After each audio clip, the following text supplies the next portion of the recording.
మధిరాలపాడు శ్రీ సూర్య విద్యా నికేతన్లో విద్యా వైజ్ఞానిక ప్రదర్శన వైభవంగా జరిగింది. పిల్లలు వివిధ రంగాల్లో వారి యొక్క ప్రతిభను కనబరిచేలా ప్రాజెక్టు తయారు చేశారు. ఈ కార్యక్రమానికి ముఖ్య అతిథులుగా నాగులపల్పాడు మండల ఎంఈఓ మరియు శ్రీ సూర్య విద్యా నికేతన్ సంస్థల చైర్మన్ రామాల వెంకటరామరెడ్డి మరియు కళాశాల ప్రధానోపాధ్యాయురాలు విజయలక్ష్మి, ఇన్ఛార్జి కిరణ్ చంద్ర మరియు పరిసర గ్రామ పాఠశాల విద్యార్థులు మరియు స్కూల్ విద్యార్థులు వారి యొక్క తల్లిదండ్రులు ఈ కార్యక్రమాన్ని తిలకించారు. కార్యక్రమంలో మెరుగైన ప్రాజెక్టుకి బహుమతి ప్రదానం జరిగింది. కార్యక్రమంలో ఉపాధ్యాయులు మరియు విద్యార్థులు విరివిగా పాల్గొన్నారు.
Good afternoon everybody.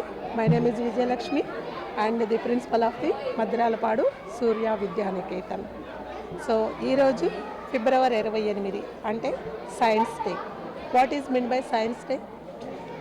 Science లేనిది ఎక్కడ మన లైఫ్లో నిద్ర లేచిన దగ్గర నుంచి మళ్ళీ నిద్ర పోయేంత వరకు మనం చేసేటువంటి ప్రతి పనిలో కూడా సైన్స్ ఉంటుంది. ఉదాహరణకి చూడండి, మనము ఇళ్లలో చేసేటువంటి ప్రతి పనిలో కూడా ఒక లాజిక్ ఉంటుంది, ఒక ప్రశ్న ఉంటుంది. సైన్స్ అంటేనే ప్రశ్న, దానికి ఆన్సర్ కనుక్కోవటమే లాజిక్. మనం చేసేటువంటి ప్రతి పని నిద్ర లేచినప్పుడు పెద్దవాళ్ళు ఇళ్ల ముందు కళ్ళాపి చల్లి ముగ్గులు వేస్తూ ఉంటారు. దానికి రీజన్ ఏంటి? పండుగలు పబ్బాలు వస్తే ఇంటికి మామిడి తోరణాలు కడతారు. ఎందుకు కడతారు? అండ్ మనము అన్నం వండేటప్పుడు పైన పెట్టేటువంటి ప్లేటు పైకి లేచి ఆవిరి పైకి వెళ్తూ ఉంటుంది. దానికి మన రూమ్లో మనం వెంటిలేషన్స్ పెట్టుకోవడానికి ఉన్నటువంటి కనెక్షన్ ఏంటి? ఆవిరి పైకి ఎందుకు వెళ్తుంది? వెంటిలేషన్ పాయింట్ని ఎందుకు పై వైపునే ఇళ్లలో పెడుతున్నాము వాల్స్కి? ఈ విధంగా మనం ప్రశ్నించుకుంటూ పోతుంటే ప్రతిదీ సైన్స్కి రిలేటెడ్గానే ఉంటుంది. అలాంటి సైన్స్ యొక్క ఇంపార్టెన్స్ని తెలియచేయటం కోసంగా ప్రతి సంవత్సరము ఫిబ్రవరి 28వ తేదీన మనము సైన్స్ డేని జరుపుకుంటూ ఉంటాము.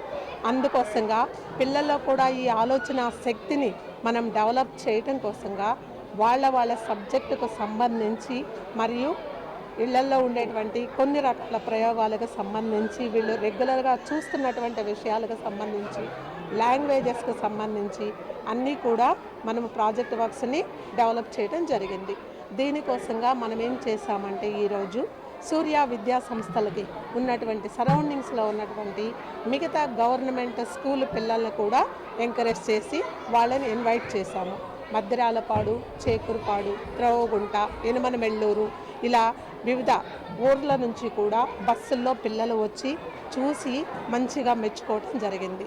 ఇలాగే ప్రతి ఒక్క స్కూలు కూడా ప్రతి సంవత్సరము ఈ సైన్స్ ఫెయిర్ రోజున మంచి మంచి ప్రాజెక్ట్స్ తోటి పిల్లల్లో ఆలోచన డెవలప్ చేయాలని కోరుకుంటూ నేను థ్యాంక్ యూ చెప్తున్నాను అందరికీ. Good afternoon to all of you. This is Ramala Venkatramareddy, correspondent of Sri Surya Education Institutions. Presently I am in Sri Surya Vidyaniketan Madralpadu branch, where we are celebrating National Science Day. ఈ science డేని మనకు ఒక గొప్ప భారతీయ physics scientist అయినటువంటి CV Raman గారు 1928లో తను కనుగొన్నటువంటి ఒక ప్రత్యేకమైనటువంటి ఫెనామినాన్ని మనము సివి రామన్ ఎఫెక్ట్గా మనము ఫిజిక్స్లో నేర్చుకుంటూ ఉంటాం. ఆ రామన్ ఎఫెక్ట్ వలన ఆయనకి 1930లో కూడా నోబెల్ ప్రైజ్ రావడం జరిగింది. ఇలా భారతీయుల్లో ఈ సైన్స్ పట్ల ఒక అవగాహన, ఒక ప్రోత్సాహం కలిగించడం కోసం ఈ గవర్నమెంట్ ఈ రోజున అంటే ప్రతి సంవత్సరం ఫిబ్రవరి 28న నేషనల్ సైన్స్ డే జరుపుకోవడం జరుగుతుంది. అందులో భాగంగానే మేము ఈ రోజున మా స్కూల్స్ అన్ని బ్రాంచెస్లో కూడా ఒంగోలు, జడ్పీ కాలనీ, ఒంగోలు, అన్నవరపాడు, మద్రాలపాడు ఇలా మా బ్రాంచెస్ అన్నింటిలో కూడా ఈ నేషనల్ సైన్స్ డేని చాలా గొప్పగా నిర్వర్తిస్తున్నారు. దీనికి సంబంధించినటువంటి ప్రతి ఒక్క ఇన్ఛార్జెస్ని, ప్రిన్సిపాల్, పర్టికులర్గా మద్రాలపాడులో మన విజయలక్ష్మి మేడం గారు, వాళ్ళ బృందం, మిగతా స్టాఫ్ అందరూ కూడా మరి చాలా కష్టపడి స్టూడెంట్స్ని ప్రోత్సహించి వాళ్ళ చేత ప్రాజెక్ట్స్ చేయించి వాళ్ళ ఏనాడు కూడా ఇంత భారీ సంఖ్యలో ప్రాజెక్ట్స్ని మేము కూడా నిర్వర్తించలేదు. అంత గొప్పగా నిర్వర్తించినందుకు మా మేడం గారు అందరి స్టాఫ్ అందరినీ నేను ఈ సందర్భంగా అభినందనలు తెలియజేస్తున్నాను. ఇది ప్రధానమైన ఉద్దేశం ఏంటంటే నేషనల్ సైన్స్ డే జరుపుకోవడానికి ఇదే సైంటిఫిక్ టెంపోని, ఆ ఇన్స్పిరేషన్ని స్టూడెంట్స్లో కూడా కలగజేసినట్లయితే భవిష్యత్తులో వాటికి ఇష్టం పెరిగి తద్వారా అనేక గొప్ప విషయాలకు వీళ్ళు కారకలు అవుతారని చెప్పి మన గవర్నమెంట్ భావించింది. కాబట్టి దానికి అనుగుణంగానే మేము కూడా మా బ్రాంచెస్లో మేము ప్రయత్నాలు చేస్తున్నాము. ఇలా ఈ విధంగా ప్రోత్సహించినటువంటి తల్లిదండ్రులకు అలాగే పాల్గొన్నటువంటి విద్యార్థులకు నా అభినందన తెలియజేస్తున్నాను. ఇది మద్రాలపాడు అండి. ఇది ఒంగోలుకి 10 కిలోమీటర్ల దూరంలో ఉంటుంది. మరి చుట్టుపక్కల చాలా విలేజెస్లో ఒక స్థాయి పాఠశాల లేకపోవటం వల్ల ఈ సంవత్సరం మేము ఇక్కడ ప్రారంభించడం జరిగింది. సో అదే మాదిరిగా చుట్టుపక్కల విలేజెస్ నుంచి కూడా మాకు పేరెంట్స్ నుంచి ప్రోత్సాహం లభిస్తూ ఉంది. అందువల్ల మేము ఒక ఫస్ట్ ఇయర్లోనే ఒక మంచి స్ట్రెంగ్త్ తోటి మేము బ్రాంచ్ స్టార్ట్ చేసాము. ఇక్కడైతే మాకు ప్రభుత్వం గుర్తింపు పొందినటువంటి స్కూలు నర్సరీ నుంచి 7th క్లాస్ వరకు ఉంది. అలాగే ఈ ప్రెమిసెస్లోనే మాకు జూనియర్ కాలేజీ కూడా మనకి ప్రభుత్వం చేత గుర్తింపబడినటువంటి కాలేజీ కూడా ఉన్నదని తెలియజేస్తున్నాను.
తెలుసు